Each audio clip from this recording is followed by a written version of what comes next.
All right, so we're halfway through Summer Fun Challenge. I haven't done anything fun. I don't want to talk about it. I think that you're Cooper. I am Cooper. I think Alexis and James actually did not come to this podcast because they're out having fun today. They would be. I mean, they didn't invite you? No. They never invite us to do anything fun. No. Probably, I think that says something. About them, right? Yeah, totally. Totally, yeah. So we got a couple guests with us today. Do you guys want to introduce yourselves and what you do at Royal Credit Union? Sure. Yeah. My name's Jeff Lobbs. I'm the Learning and Development Manager here at Royal Credit Union. You're going to say what you do?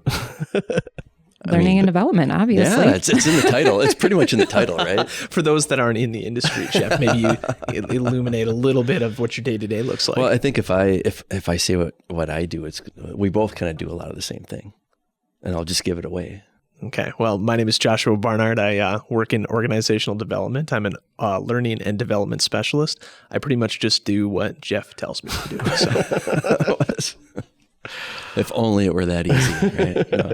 So collectively, we are in charge of new team member onboarding. So what we call foundations. We get to spend time every couple of weeks with our new team members.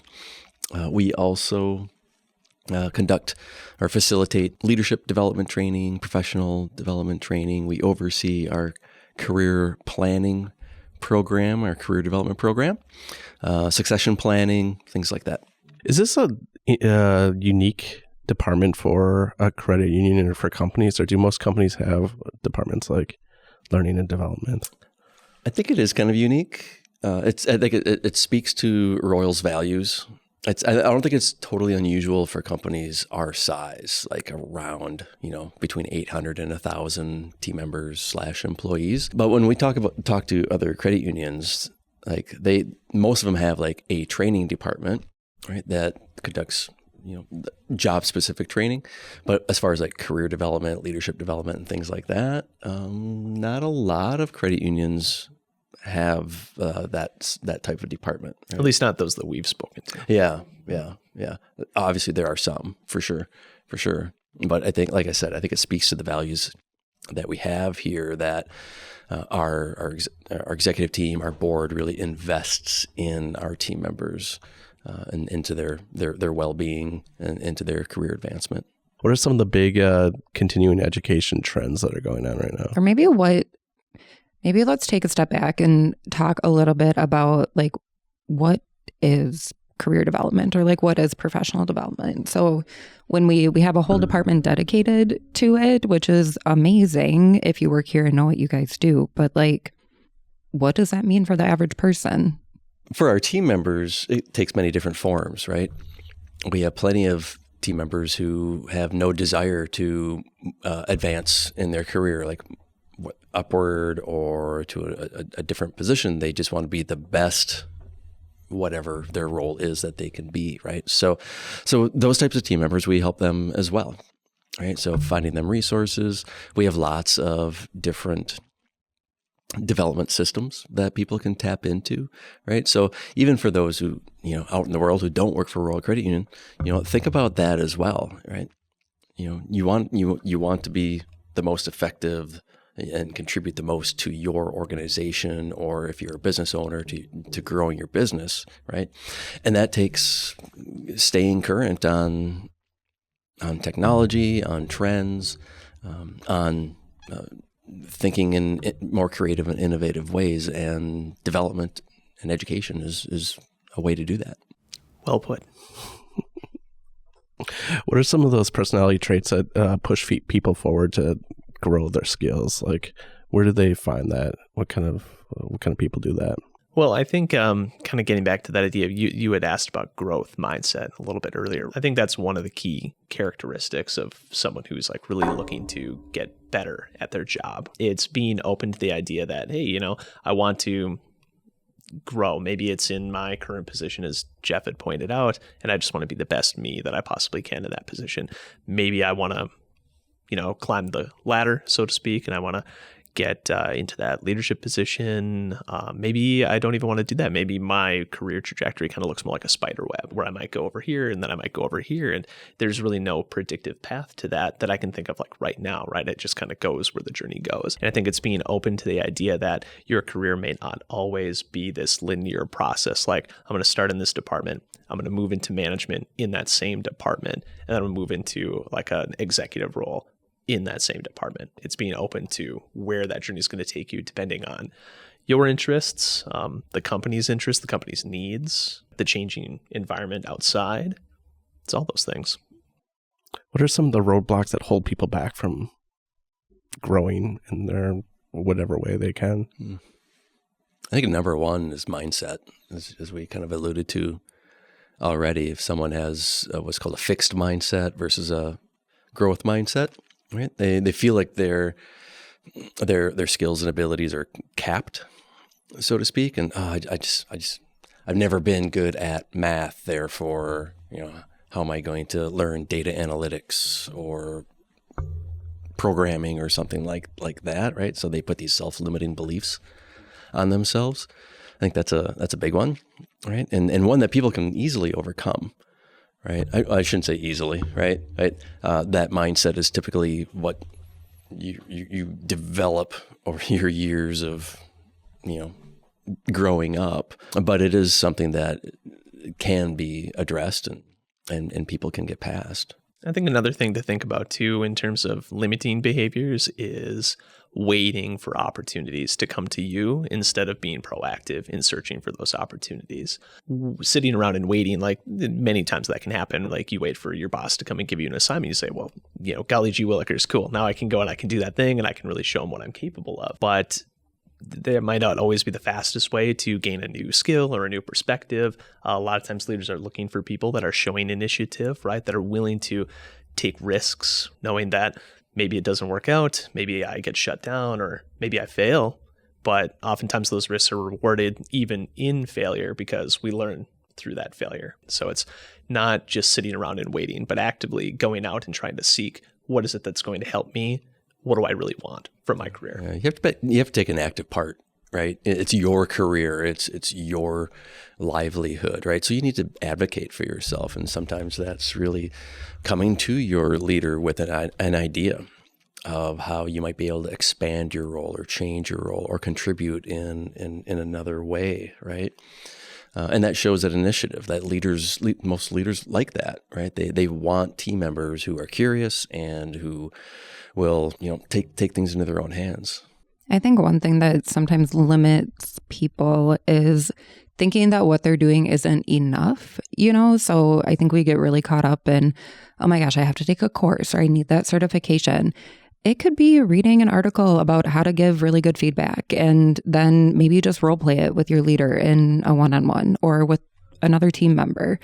So I think people just sometimes are like, oh, I'm not doing enough. I don't have time. But you can, break it down, do it in little chunks and be really effective at it, especially when you think those skills might be tapped out. Like maybe you could just be a little better at having, a tough conversation with a member or those types of things too. Yeah, I think that's a really great perspective, right? It doesn't all have to come at once, right? Little bits over time can make the biggest progress. Like my thought is keep it simple, right? You don't have to take on these big elaborate projects all the time. Mm-hmm.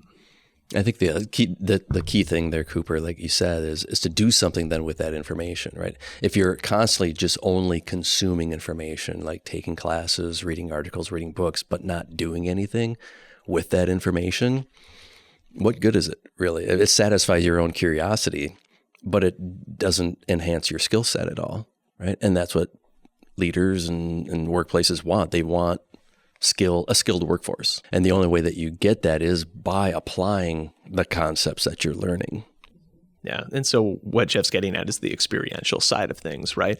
And so for people that are curious about how do I then take my career to the next level? Well, it's seeking out those experiences. But for people in leadership positions that are looking for people to take that initiative, it might also be taking a look at your environment and asking yourself as the leader, am I providing space for those experiences to happen? If I have a team member that's really interested in pursuing leadership, am I giving opportunities to delegate some of my responsibilities to that team member. If I'm not doing that, how do I expect them to get that experiential learning in the first place? I was just having a conversation like that with a leader, and we, we're talking a little bit about trust too. And they're like, well, I have to feel like I can trust before I can give off some of those things. And we kind of went back and forth about, okay, well, sometimes you have to just try it. And that's where the trust comes, through.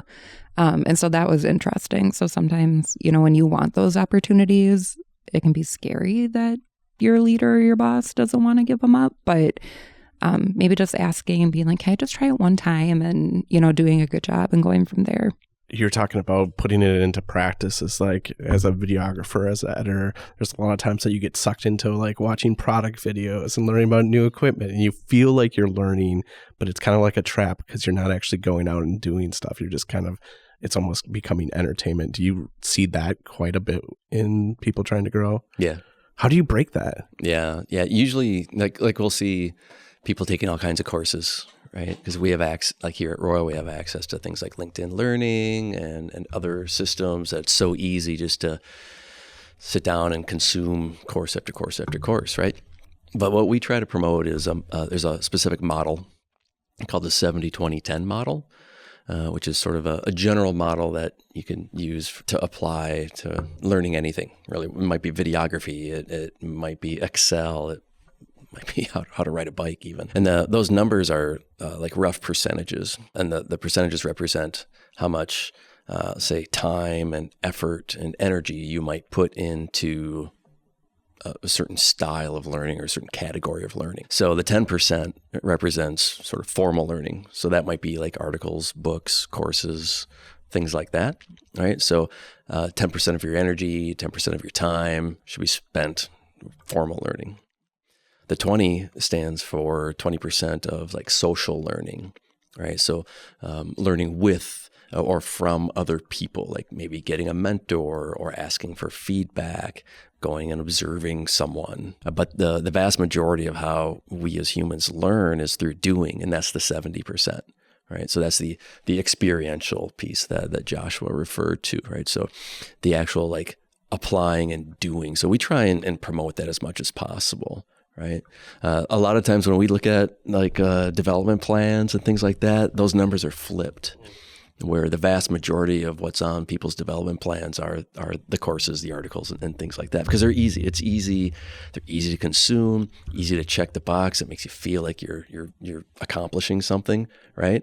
But the ability to then apply that, usually you can't do that in a vacuum. You have to then involve other people, for the most part. So it's a little bit more difficult, but that's the most rewarding. And that's again, that's how you turn that new information into a skill. Mm-hmm. Do you see this in financial education? Yeah, absolutely. When you look at financial education and learning, it's very much like learning a new skill. None of us are born with that skill. We don't all, know how to make a budget just right out of the womb, right? And so people get overwhelmed by it the same as they do with, any other type of learning. They get stuck and feel like they have to know all the things and get everything perfect before just trying, something, before just going in and asking for that loan. They might, in their head say, oh, my credit has to be perfect and I need to make sure I have this paid off. And a lot of times you don't, like if you just ask the question, you might be able to do that. And kind of like learning, but I've been reading a book and I can't remember, I want to grab my phone, but it's all about like micro learning and, what do you have to know about whatever it is you want to do right now to be as good as you can be at it?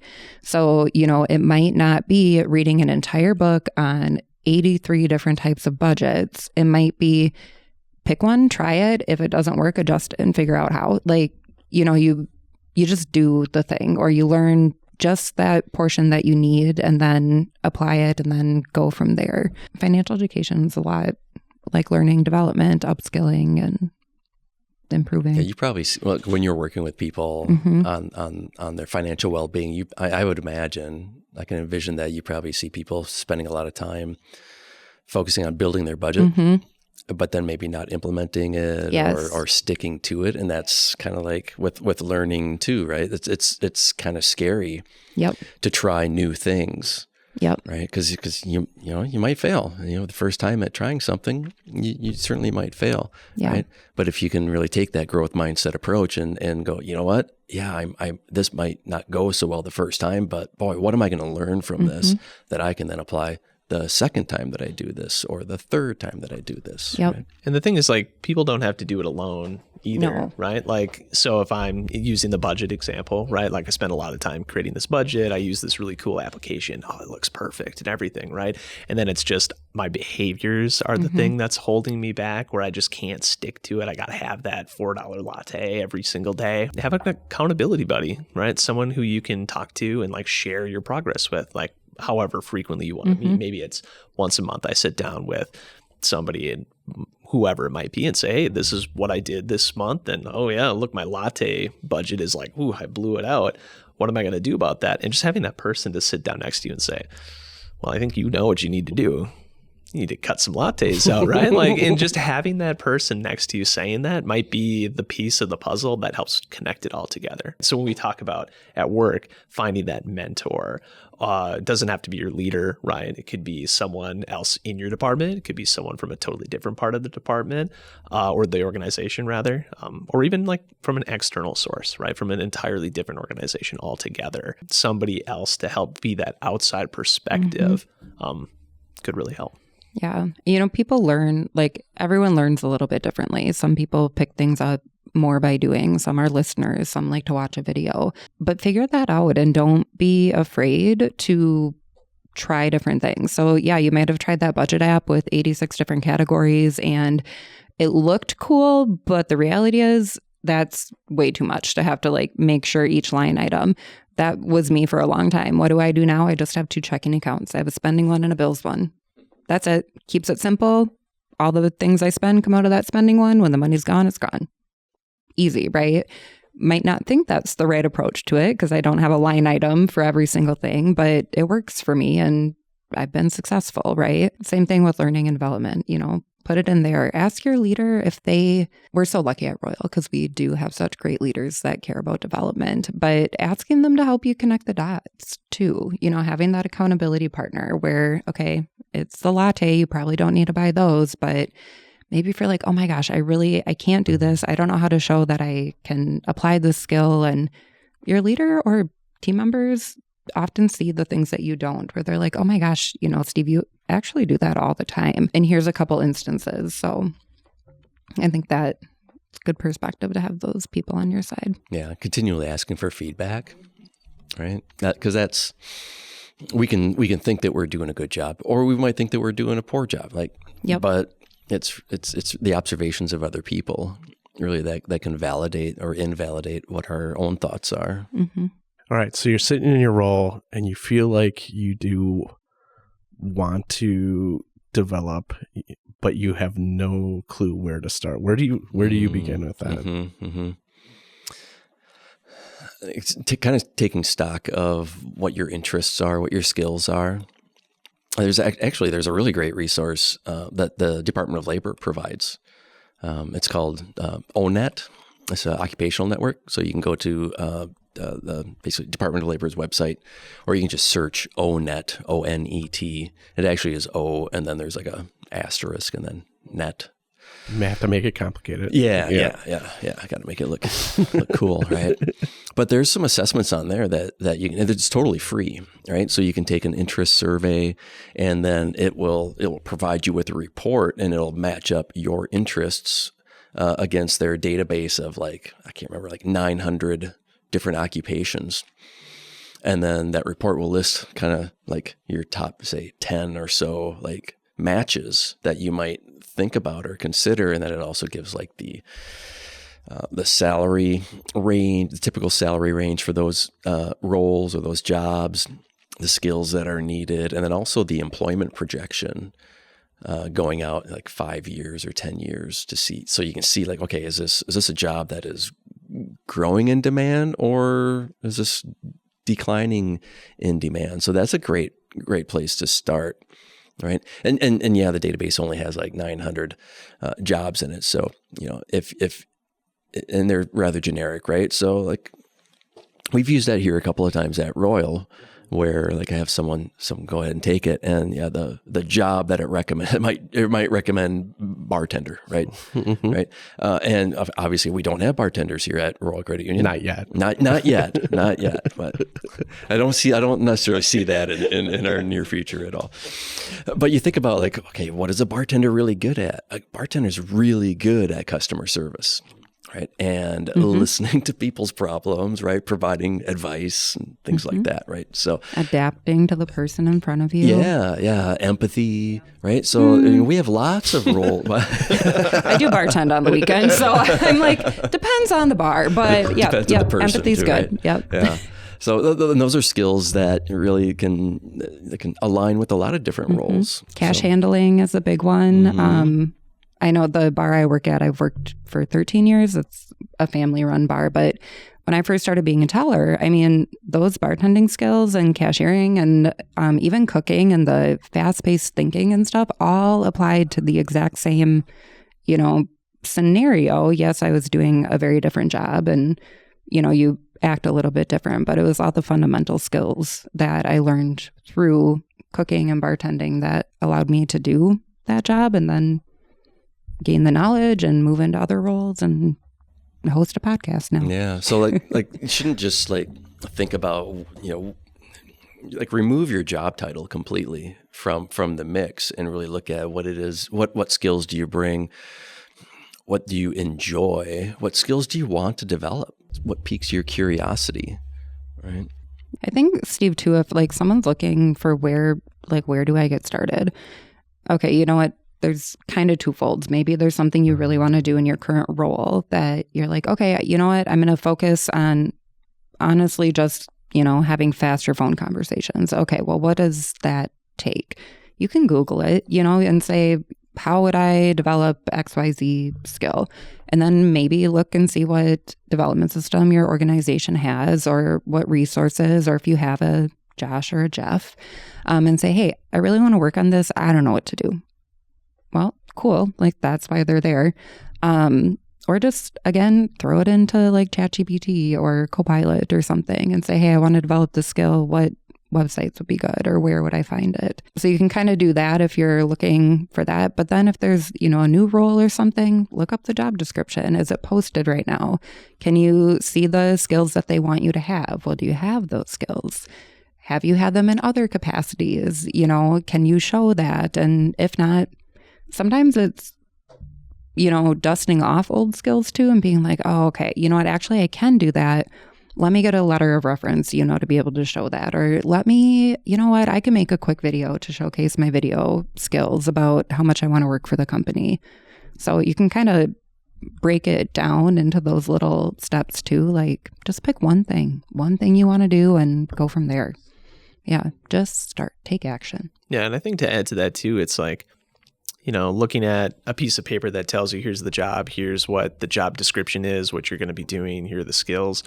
The piece of paper can tell you one thing, but a person who's actually in that position can tell you another completely different thing. So I think part of it too is, do your research beforehand, right? Use AI and the internet to search things up, but find a professional in that area who you can connect with and really get the straight dope, so to speak, right? Like, can you tell me, what is it really like to be a financial analyst? Yeah, this is what it says that you do, but can you tell me, like, what does a real day actually look like for you? And if you could talk to someone who's actually in the position that you're actively looking for, either in your organization or at another organization, even better, because they can tell you exactly what happens there versus just generally in the industry. Yeah, that's a good one. And you learn those, like, yes, you can put together a job description and hope you covered everything, but sometimes there's those little skills or things you do that don't get captured in there. So having that insight is really great. as well. Job description can't capture every nuance of a role, right? Technically, a job description is like, it's a legal document essentially, right? That says this is what we're looking for to hire someone, and this is what their responsibilities are. But yeah, it doesn't get into all the nuances of it. I think we should take this moment. If you're a bartender out there looking to make a career change, Royal Credit Union is taking applications. So rcu.org/careers. There we go. Mm-hmm. Look at that plug. Mm-hmm. What habits or strategies have you seen consistently lead to professional and personal success and growth? Mm-hmm. I think an ability to be reflective is one of the things that I see standing out for people that consistently make that forward progress. If I have a success or if I have a failure, am I taking a moment to think about, well, why did I succeed? How did I succeed? Or if I failed, why did I fail? How did I fail? Because having that longitudinal perspective on the things that I'm doing well and the things that I need to improve will help me to really pinpoint the areas where I need to maybe add a little bit of extra focus. So I think it's that reflective ability. But, it takes time to do that, which is one of the reasons why that I'm going to take 50 minutes at the end of my day and I'm really going to think about what I did. I'm going to write it down in a notebook. Mm-hmm. People don't always do that because, at the end of the day, you're thinking, I want to go home. I want to go to that bar, right? I want to do whatever else it is that's part of my day that just isn't sitting down and writing in a notebook. Do you feel like there's waves, people go through waves of that, of at certain times they're reflective and at certain times they're like, no, I want to be who I am. I mean, I do. To be to bring my personal perspective into it. Yeah. Like there are times where I'll go on a hot streak and I'll say, oh yeah, I'm really digging into what's going on. Maybe I'm working on a particularly tough project and I'm really good at taking diligent notes. And then maybe I get past a hump at a particularly tough moment. And then I say, maybe I don't need to write it down today. And then because I haven't built the habit, it just kind of goes away. So I'm just as guilty of it as anybody else. I think aligned with that too is just being really honest with yourself, right?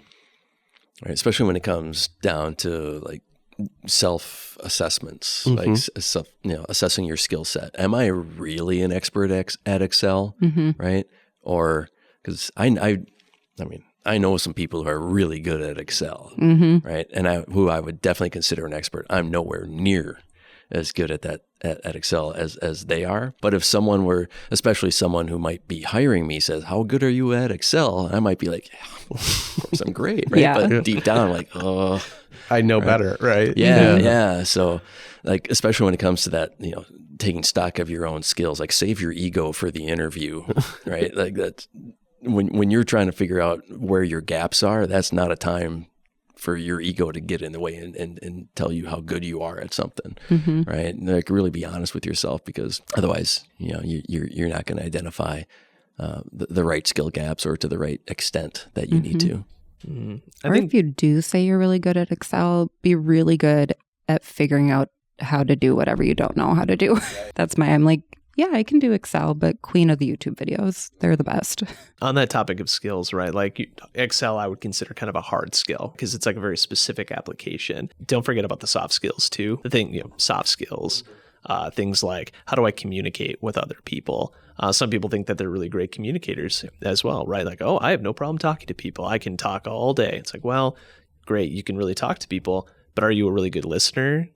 Oh, maybe I don't listen as much as I should. It's like, well, okay, maybe that's something that you could think about. It's like, cool, you've got the talking part down, but can you find ways to inject a little bit more space for someone else to speak or ask them questions to elicit more of a response from them? Because, consistently you read study after study that says that, we can teach you the hard skills at whatever position this is, but it's those soft skills that are most in demand because it's hard to get somebody up to speed on something like that relatively quickly.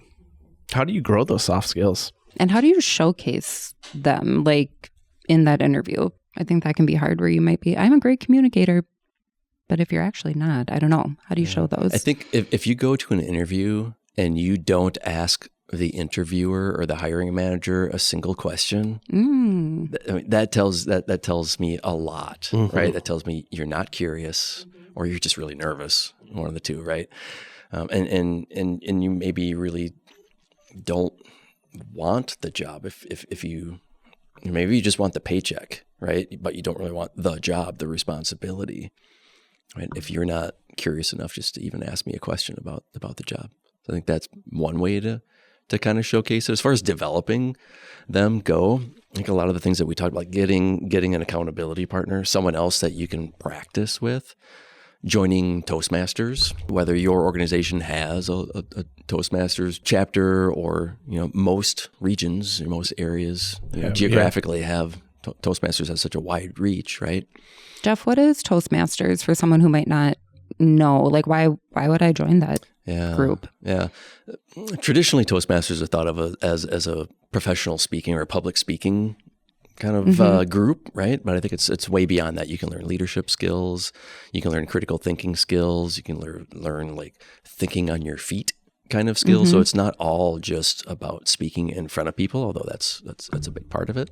But there's a lot of great variety of skills that you can gain from being a part of Toastmasters. Can you tell me about a time when you in your own careers had a growth mindset that like helped you succeed? I've got one. So it's a royal story. So we'll keep it on brand here.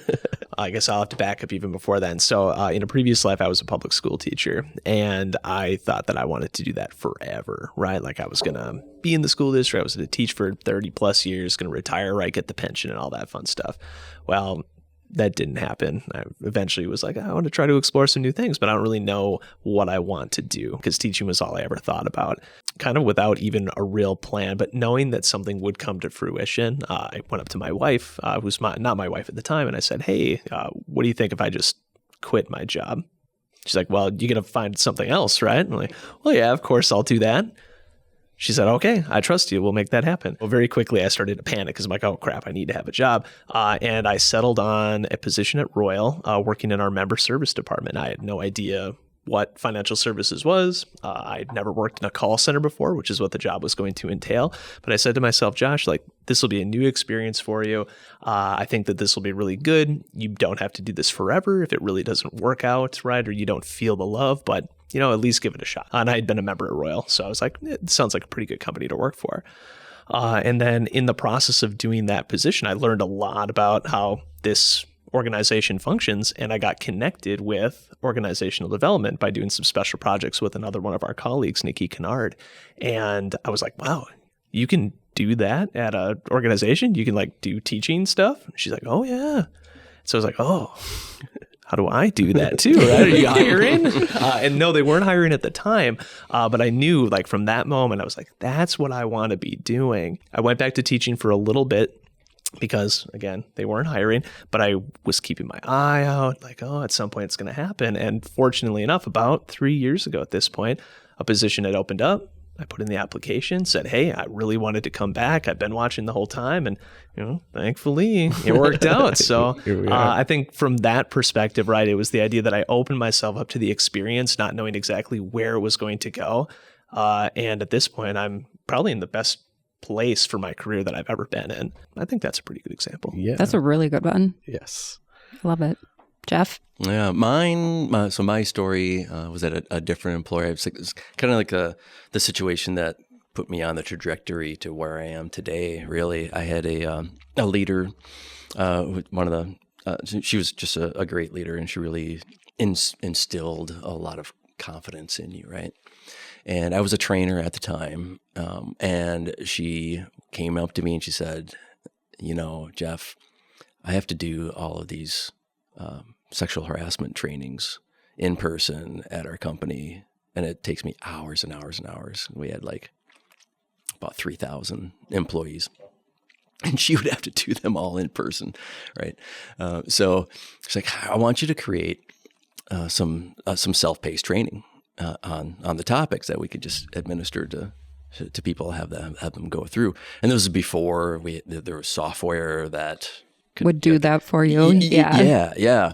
So I'm like, okay, my boss, she's asked me to do this, right? It's going to go out to pretty much our entire organization. It's like, okay, pressure's on. So not a big deal at all. No big deal. No big deal. But I had to learn HR stuff, right? I had to learn about the laws involved in that. And I had to learn a little bit of coding, right? Which I never done before, and graphic design and things and like that that. was before AI too. Like you couldn't even ask. It was way, I'm dating myself, but it's way before AI. I loved it. I really loved doing that. And so that took me down a path to what's called instructional design, which is the design and development of training courses. And it's step by step, it's kind of led me to where I am today. So if it wasn't for that leader kind of putting that trust out to me, extending that trust to me, who knows where I'd be today. So that's another thing, is you have to, really take advantage of those opportunities when they're presented to you. So don't say no. Right. I don't know, people, especially now, like after COVID, people got a lot more like mindful of their time, as you should be. But I think sometimes, just say yes to the things. Like those are the people that, if you want the opportunity and it doesn't sound great, but you're like, you know what, gets me in front of so-and-so, why not? I'm going to do it. I'm going to try and, take that chance. And then you fall into things you might not have known you like to do. But yeah, say yes and ask. That, one of the best things about working at Royal, and one thing I tell all of our interns is, if you want to do something, just ask. Yeah, it might not be your department, but that department probably needs help, or they probably totally want to teach you about their job.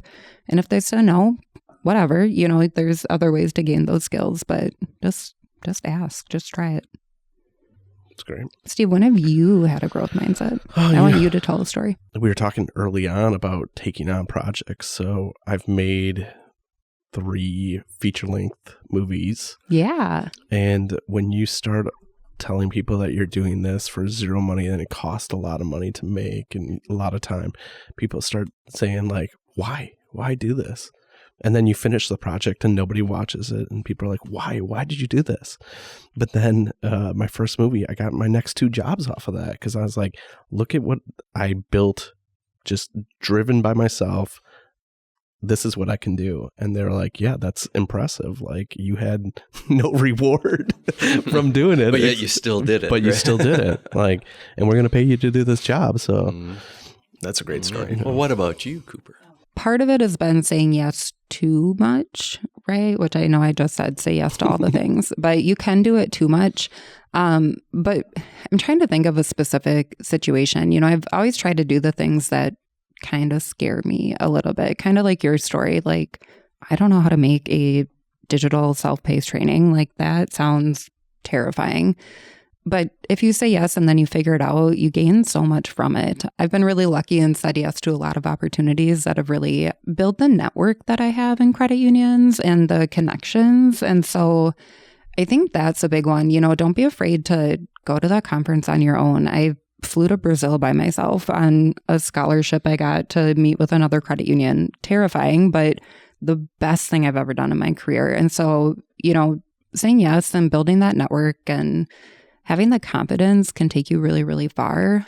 It's not like a really big growth moment, but I think that is one. And I like the reflection. I don't do it consistently, but like having a journal of, I'm a person that can be very direct, and that doesn't always go over well if you don't do it in the right way, right?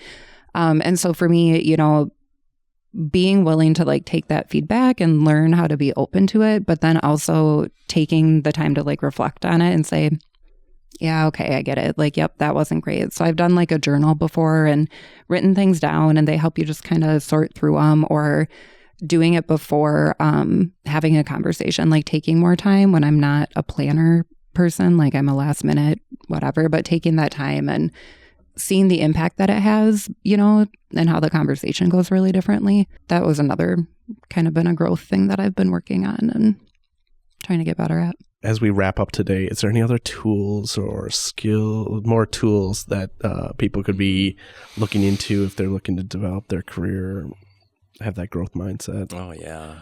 I mean, look in your communities, all right? If you have whether it's your local like technical college, or if you have a university nearby, explore what options they have, or a public library, right? Oh, the library is a Public good one. library, lots of different Mhm. resources that you wouldn't even know that they have unless you asked or explored their website. Look at other groups in your community too, like what other organizations are looking for volunteer support, whether it's to help out with running a program or sitting on a board of directors for some sort of program. Nonprofit. A nonprofit. Yeah. Yeah, Yeah. exactly. Yeah. Places that need help, that are looking for people to get involved, is such a great way to learn some additional skills that way too. So that there are opportunities out there. Just got to reach out for them. Yeah, that can be a good way to build that portfolio too.